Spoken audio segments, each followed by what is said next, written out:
Okay, it is time for everybody's favorite moment of the week, and it is called Dave Meltzer's Dumb Moment of the Week.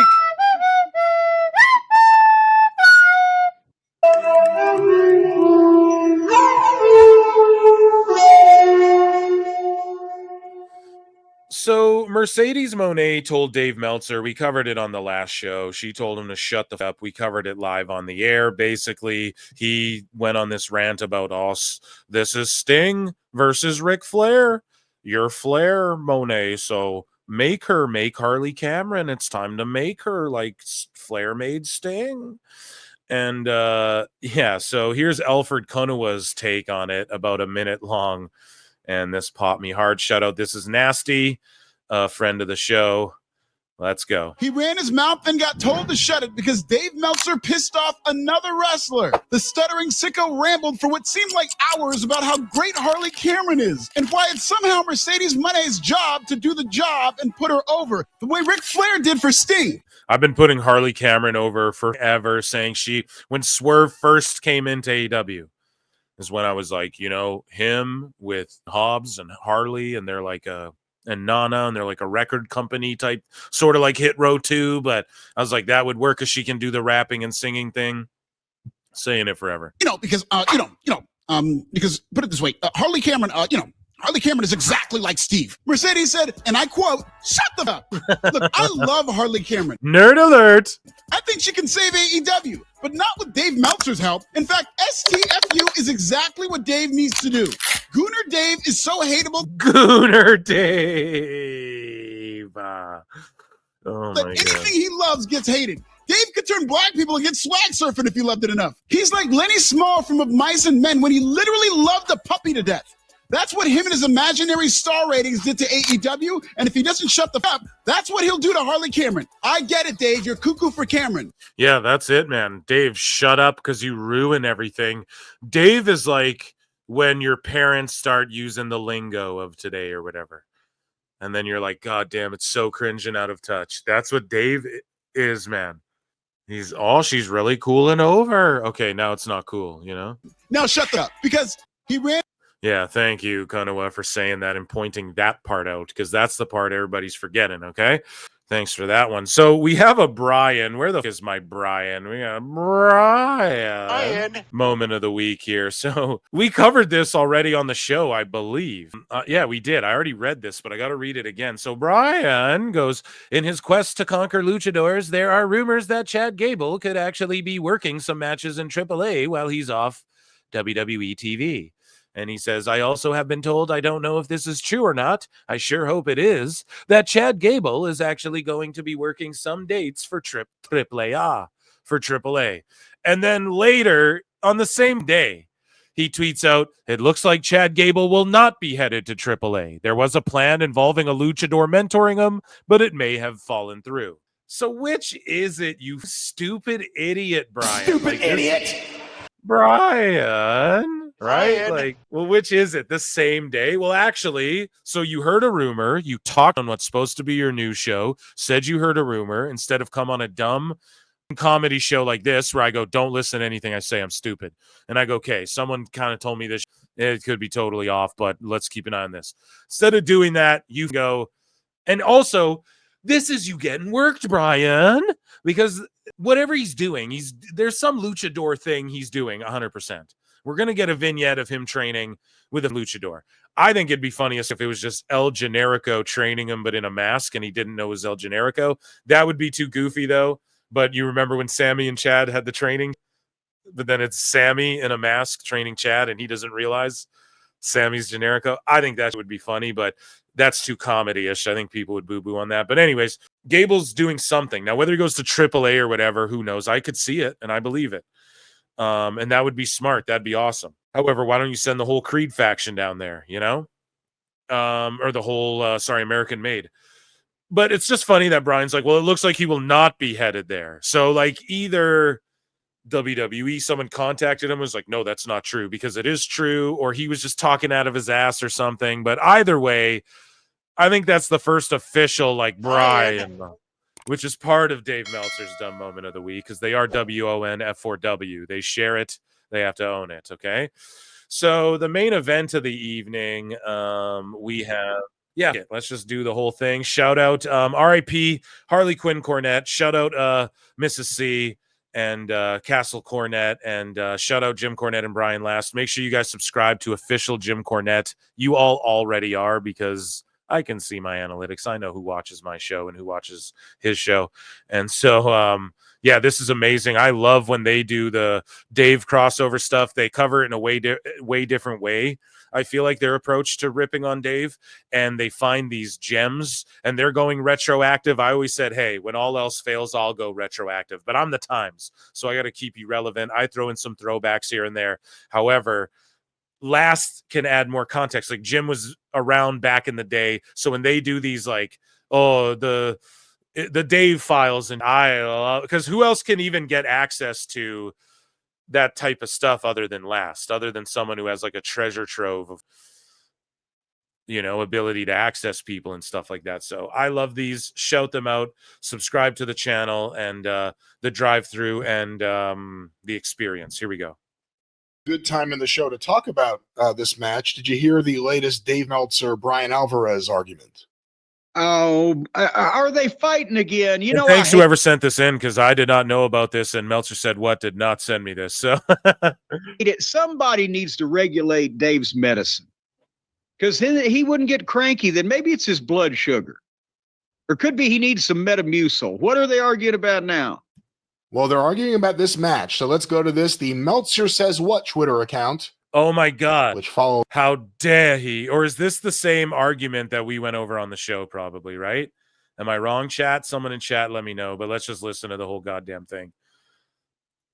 Dave Meltzer all around the country, or specifically at home, I guess. And they pay attention to what's going on there. Here is from Wrestling Observer Radio, Bryan Alvarez and Dave Meltzer discussing the Hounds of Hell versus Takeshita and Fletcher. Wrestling Observer Radio, February 6th. We'll stop it along the way. Then we had Takeshita and Fletcher versus the Hounds of Hell. Hell yeah, they're doing an EFAP. And then, so we covered this one already. So this is a refap here at PWT. Refap, I love it, dude. You know Sometimes what they say. Sometimes in life, you got to be a hoe. So we're EFAPing an EFAP. I love it. And it's a hell of a match. This was quite a great match. It's a hell of a match. But I thought they had a few near falls too many. Because at the end of the day, Takeshita and Fletcher are facing the two biggest baby faces on the roster at Grand Slam. Yeah, but they didn't want to. They. I know they never want to beat the Hounds of Hell, but you know what? Sometimes you got to beat people. We just were talking about that. They did beat them. I know, but like they're hitting all of their moves, and these guys keep kicking out of everything that they've got. But they still lost. And finally, we get a combo brainbuster. I actually thought that, like, I just turned my banner on for the Gretzky. It's 99, and I just have it for this part. Chat, let me know next time my banner's not on the ticker. No, it's kidding.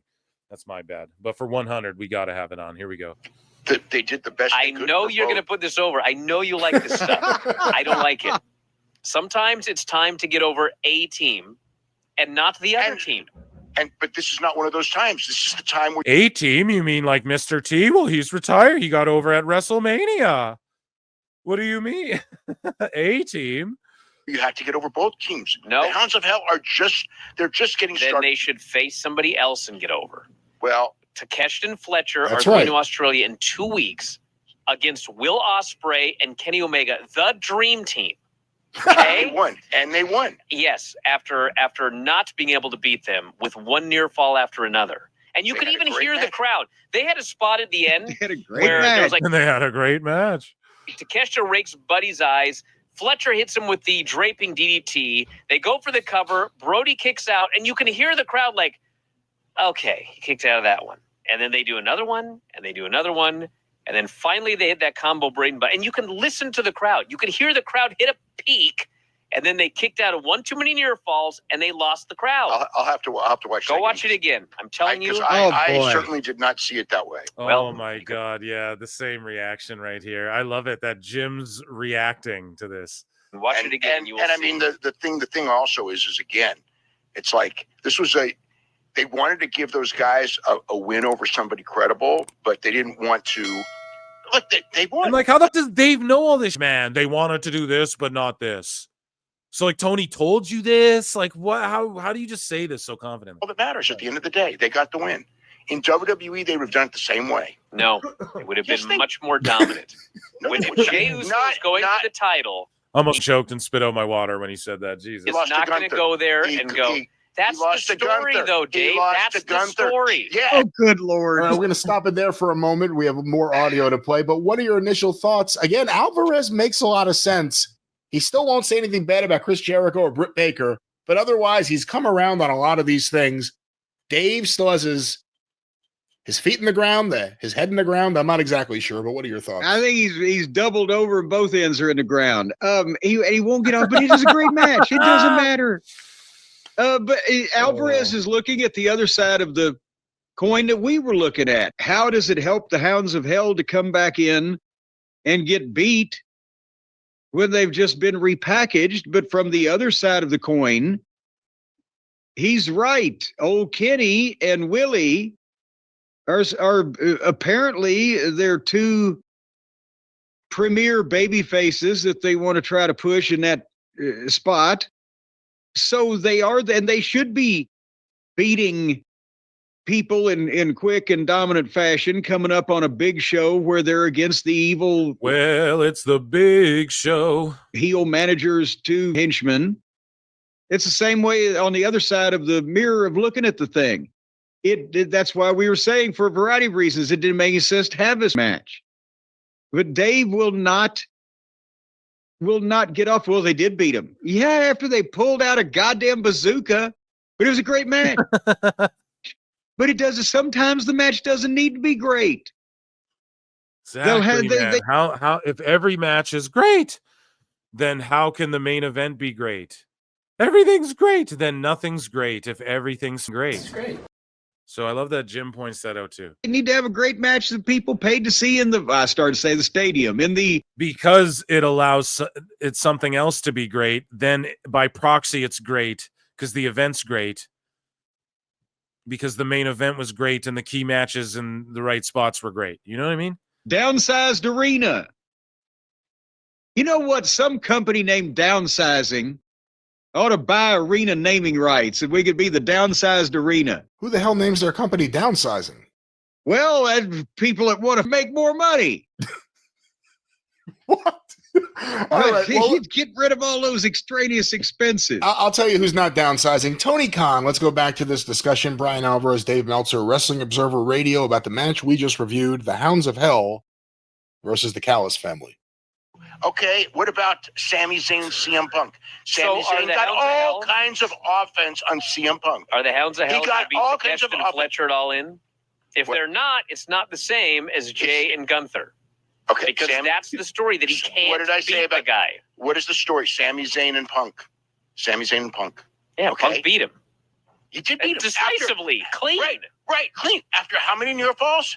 One near fall after one near fall after the. It was not a lot of near falls, bro. We talked about it on the show too. It wasn't that many. This many. Maybe not. They did all kinds of near falls in that. No, not all kinds. No, that's a lie. It wasn't all kinds. It was like a kind or two near falls, bro. And Dave doesn't understand too. If it's a roll up, reverse to a roll up, and then a near fall, like that doesn't count as two near falls or whatever. I know Dave's a mark and he thinks like that. Yes. But when that match was over, Punk was clearly the better man. Yes. Punk was the guy you were like, yeah, I should get the shot. And Fletcher and Takeshita are heels, so they have to show more vulnerability. And at the end, they won. I didn't like it. Okay. I grew up on Stevens and Patterson. I thought the match was great. And I grew up on Stevens and Patterson where they had a match where everyone got all their in and everyone kicked out of everyone. And that's how you get heat on a babyface. No, you didn't grow up on that, Dave. That's not that you're coping or referring to. See, I'm double reacting to the same clip. I'm doing my own reaction. But like, no, Dave, that's just lies. You're full of. That's not how it was booked. Hopefully Jim addresses that too. And it's like, no, Brian's actually right here. Okay. Oh, they needed to look vulnerable. You don't do that by have them kick out of everyone and win a match, bro. and have the other team kick out all their and just for them to win in the end. That's not how you do that. There's too many near falls there. I grew up on he's pulling the Stevenson and this is Patterson what card. they did. That's fine. I grew up on 1970. Hold on, that's what they did? Stevens and Patterson kicked out at nonstop near falls? Well, yeah, body slams, not the super pile drivers from the balcony. Yeah, no DDT off the top rope on Ray Stevens ever. Hold on, let's go back to this. But that is today. We got to make stars. We have to make stars. Who's we? Right there, too. Thank you. Someone in chat said that Sammy and Punk had near falls, not false finishes, you moron. Thank you. Thank you for being a friend. For real, though, dude. Bryan. Let's give a Bryan, even though it's not even Bryan, but he's going, Bryan. For real, that's it. Like a near fall doesn't even mean a false finish either, Dave. He just doesn't know because he just doesn't know. He thinks he knows everything, so he never took the time to actually learn. But he studies and learns for 50 years. Mahones, Cuervo. Well, he's taking the viewpoint of the company that he's fictitiously running now. To make guys that are at another level than other guys. Jim said it perfect. Exactly. No, Dave, you're fantasy mark booking. And instead of saying you're fantasy mark booking, you're just justifying this because you don't have a stake in the company. You for sure don't own 3%. No, I keep making that up, but I swear to God, there's no truth behind that because it triggers people. And they're like, you really think he owned? No, I don't really think that. You know, like if you put a gun to my head, I'd bet no on that. But it's like, would you be shocked if that was the case, chat? You know, tell me another reason that explains any of what his cope sessions are, you know, and all of this deflecting he does. Tell me another reason other than that. Sorry. We're EFAPing this EFAP for far too long. Let's continue. That's what we have to do. Okay, if otherwise, we're not going to have stars. Guess what? Who's wrestling Okada? Who is wrestling? Buddy? Tony the Tiger Khan. It's great. Yeah, but who's wrestling Okada? So he has to be protected. Okay, so put him in another match. They decided to make it. I know they did. That's my point. That was a mistake. If you want to protect two teams, have them each do different matches. We have 220 guys on the roster. Don't tell me there's not another team that Takeshi and Fletcher could beat that's a named team. Don't tell me there's not another team that House of Hell could beat. Okay, yeah, like what about establishing the division? Like Tony doesn't understand. No, you don't bring the guns back and have them lose the tag title match first thing. Bring them back and have them say we got to work our way up, and then have them have matches and then build to a title match or whatever. You idiot. He doesn't get it, man. He doesn't understand that he hotshot books all this, then he gives shit away and then tries to sell it after. And it's like, no one wants this. You already gave it away for free. Because there is. Okay, but guess what? They also did the spot with the fake Okada spot in the match. If you don't have Buddy... Oh, that one even made me more angry. I wish you had to mention that. Oh, my God. So they're doing this match, and they're like halfway through, and Buddy goes up top, and they hit Okada's music, okay? They hit his music in the middle of this match. So Buddy gets distracted, and he's looking to the back, like, where is... Oh, and that's the end of that clip. Let's go to the next one. This is the last one from this. Well, yeah, and nothing happens. Cut off. Yeah. And then he gets the heat back again. Yeah. And they just kept going. And I was like, what did we do that spot for? What was the point? It didn't cost him the match. He got the heat right back afterwards. I already went ballistic on this whole situation, so I'm not going to go into it again with the Okada interruption. Set up Okada and Buddy. Hey, stop it here, Brian. Because this is the problem. We know that Uncle Dave gives quite considerate counsel to Tony Khan. They think because their minds operate on the same wavelength. Thank you. So Jim is pointing out something that I try to explain, but he's going to explain it much simpler and much more intelligibly than I ever possibly could. And what Jim's about to say is like, because Dave thinks this is good, and I say this all the time, because he thinks it's good, he speaks as though like it is good, man. So if my favorite movie was Donnie Darko, it doesn't mean it's the best movie. You know what I mean? And so Dave explains it because him and Tony, and my theory is they're on the phone and they talk about it so that Dave also, to his own fault, like he's so dumb and in his own bubble, he doesn't realize. Because this goes beyond just the creative. This goes to when the YouTube TV argument, where Bryan is trying to explain to Dave, like, bro, it doesn't record the next 10 minutes. I can't record the overrun. Like, someone complain about it, Bryan. You know, and Bryan's like, well, I am saying something, you know, like, you talk to the guy. He said everything, but Dave, you talk to him, like, tell him or whatever. And Dave's like, people need to learn, right? That was sort of the beginning of the whole, like, people just don't learn thing. If you guys remember that argument, it's like that as well, where Dave's explaining the intricacies and the thought behind the overrun and why it makes sense for Tony. Yeah, because you're texting him this. They even got in the argument about Mortis, where Dave's like, Bryan's getting mad and is like, well, you and Tony are telling each other this, but we don't know that. You're talking like we're all dumb because we don't know this thing you and Tony text about, right? So here, Jim is saying this as well. Oh, they're on the same wavelength, but it's more than that, though. It's like, no, they text about this dumb shit. And then Dave says it like we are all in the know. Well, because he's texting Tony, so this is why it makes sense, because Tony's got it all figured out. When really, it's just you guys are talking and just trying to explain this as though we should all know it and understand why it should make sense, when none of it does. Nothing he's doing makes sense. So you're trying to explain it because you're happy for him and he's your friend and he gives you access or whatever. Ultimately, you don't even understand what's going on, and Tony doesn't understand what's going on. So it's like the game of telephone ever. Tony doesn't know how to do TV and wrestling and all this type of shit. So then Dave thinks, like, because Tony knows how he does the wrestling I like, so that doesn't make what he's doing the best, though, or to be presented, or people don't accept it that way. Right, Dave? Like, you're in a bubble, but then you say everyone's out of touch, but that's why you're out of touch. He'll never understand this, right? And so it's up to me and Jim to explain this. Hopefully the masses get it, and they stop giving him $15.99. Wavelength, shall we say? That you have to tie everything into everything, and they couldn't have had that match unless that the tease of the upcoming Okada and Buddy epic encounter was included. Even though it was a screen door on a submarine and it got in the fucking way of everything, it had to be in there, and Dave sees that the same way. That's because their minds work in a very technical fashion.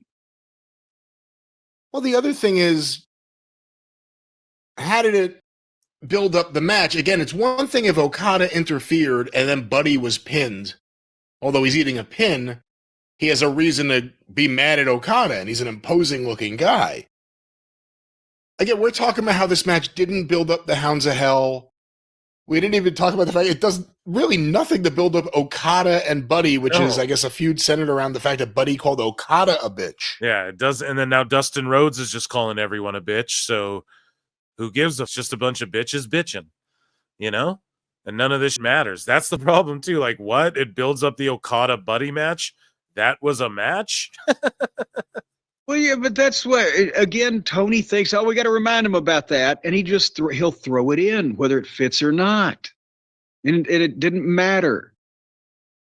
And Dave thinks the same way. Well, that's the problem. Yeah, that's Dave the problem. justifies. And they text. See, they aren't saying it. They text, bro. So Dave, it's more than justification. It's like, well, Tony said this, and this is what they're doing, and I like what they're doing, so I just explain it as though if you don't understand this thing that doesn't make sense, it's stupid because we've made sense of it. Meanwhile, it's the reason I brought it up with the Frank Mortis thing, like, they're talking about contextual things that Alvarez is like, well, you guys need to say that on the show. Someone should say that. You need to tell the audience that. So it's cool that he told you that, Dave, but we all don't know that thing. So that's the other problem, right? And they both have that problem, and they met each other, and they're just a happy-go-lucky couple, man. The way Dave never flat out says the truth or calls out Tony Khan, he also will excuse things or justify them. Let's go back to this. It's to remind people Okada and Buddy are doing a match in 10 days. We just saw an interview 5 minutes earlier. So that's more to add to it. If the music or Okada would have cost him the match, then fine. Okay, More to that add makes to sense. it. It's like a DLC. You just add it on. Well, But, like, they didn't want to They do it did that way. music, and then it led to nothing. It was Well, just something in the middle of the match that led to nothing. It's part of the deal of Don Callis being really smart. Don Callis, came up with something to help his team. They didn't win the match with it, but it was a spot in there. It's part. Don Callis, is there anything wrong with making the evil man? I mean, I can't wait to hear them roast this. Jesus, it's just so laughable, but it's more to add to it. Like that, it's just mind-boggling, man. And I'm sure they're going to roast the whole, like, well, it makes Don Callis look smart. How? What the? I went off on that too. Manager, like, but really Dave, smart. If the music People just think it's a technical difficulty because AEW has those all the time. would have led to the baby faces getting the heat, or the heels getting the heat on them, then that's fine. Okay. Yeah, but the music hit, the guy's distracted, and literally the spot was he gets cut off, and then he immediately slips out and gets back in control again. So it didn't even distract him. He should have sold it longer. I do agree with that. That's exactly correct. I will agree with that. He should have sold it. He should have sold it. Because otherwise it was a pointless distraction. Yeah, if you're going to distraction, the distraction has to lead to something, not the guy just getting back in control again. It led. You know who it distracted? Who? The people. Yeah. The fans. It distracted the fans. They were into the match, and then suddenly, what's going on? And nothing's going on. Where were we? That's what it did. Well, Jim, on that topic, real quick, we have a follow-up apparently that has been sent to us. This is from Wrestling Observer Live. No Dave Meltzer, Bryan Alvarez with a wonderful guy, Mike Sempervive. Let's go to this. Okay, so is this the argument here? I'll give it a Brian. I can't wait. You are on the air. Who is this and where are you calling from? I can't wait. This is Michael from Rochester. Thank you, Brian and Mike, for taking my call. And I 100% agree with you about your points about AEW that you had at the beginning of the show. And I also heard the argument that you and Dynamite Dave had Yeah, let's go. on the Wrestling Observer Radio the other night about the tag match on AEW Dynamite. And it feels like to me, as someone who has read Dave's stuff since the 90s and has listened to both of you guys for over 20 years, that ever since WWE has gotten better, basically since late 2022, that Dave has become much, much more of an insufferable jerk. And I listened to that argument, and you made like really solid points. An insufferable jerk, dude. That's a great one. And instead of like I just call him dumb and stuff. That's a good one. him just maybe disagreeing with you and moving on, he just went on and on and on. And I got to give you credit because I could never put up with that. And Well, I feel like that Dave has just become more and more unhinged the more WWE gets better and better. I don't think he's unhinged. I appreciate He's unhinged, man. the call, but I don't want to. Do me a favor, call him I a would not solo call show him. and say all. See, no haters too. Like, oh, well, we can't. No, let's not even have this discussion. Let's just get him off the air. Thanks for calling in, but because Dave's like, Tony, you can't make fun of me. If you do, we'll just bury you. Tony Khan. I appreciate the call, but I don't want to. Do me a favor, call him I a would not solo call show him. and say all those same things about Brian because I agree with all of them. Oh, how dare you? How dare you? See, the thing with that argument, I don't want to get into it here because I got into it on the board, is like Dave is right that there is a template to booking certain things. Okay. Hold on. Even just what he's saying, I'm cringing so hard. Dave is right that there's a template to booking certain things. No, don't give him. Yeah, there's a template to booking certain things, but what the template he was trying to lay out for you to how to book what the was going on there was incorrect, bro. Don't even give him the benefit of the doubt. That's why Brian doesn't get a pass with me. He's trying to inherit the empire. Template to booking certain things. Okay. But like he brings up, what's his name? There's so many names. Like Bill Watts, and they would have done it the exact same way. Bookers, like Yeah, Roy bookers in the Shire, past would have booked Eddie it the Graham. exact same Yeah. way. Okay. And it's like, hold on a second, okay? If you have a template that Bill Watts used, okay, the idea that you can just do that for any group of people at any time, okay? And this If is it a was good point from Brian here. This is a good point he's making. that easy, every company would have tons of stars. Yeah, You just exactly, copy a template. But it's not about just the template. It's like the right person in the right match at the right time. If you use the same template at the right place at the right time with the right people, it works. If you use that template in the wrong place at the wrong time with the wrong people, it doesn't work. There's no template that is universally going to work. And that template didn't work for that tag match, I thought. Back in a moment, Observer Live. Well, there it is. Good stuff. That's amazing stuff. Thanks, chat, for sending me that one tonight. I really appreciate it. And on that note, ladies and gentlemen, that was Dave Meltzer's very dumb moment of the week with a Bryan. Okay, and then we play a flute for Dave Meltzer. And an E flute for good luck.